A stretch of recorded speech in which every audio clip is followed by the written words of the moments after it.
I get depressed sometimes, and it'll be really, really rough for a little while. I'll get really depressed sometimes, and I'm like, oh man, you know, this is not the way to be, and it's so hard to break free of that sometimes, you know, because like nothing makes you feel anything. Like you don't feel good, everything is bad, and it's really hard to look at the bright side, even when you're trying. I have recognized that when I was doing all that self-destructive behavior, you know, partying with no regard for myself or really anybody else for that matter, that it wasn't about one specific drug.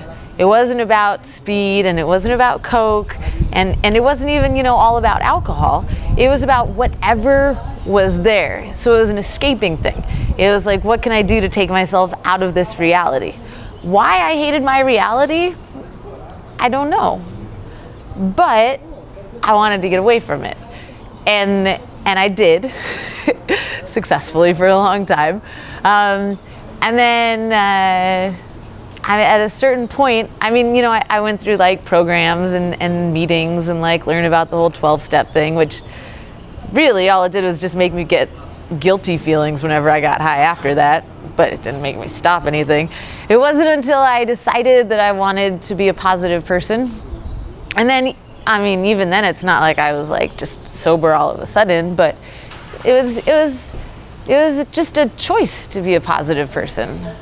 The better that an individual can do for themselves and be positive and like share that positivity, that the better that they can build up themselves as an individual, that the more that they have to offer everybody else around them.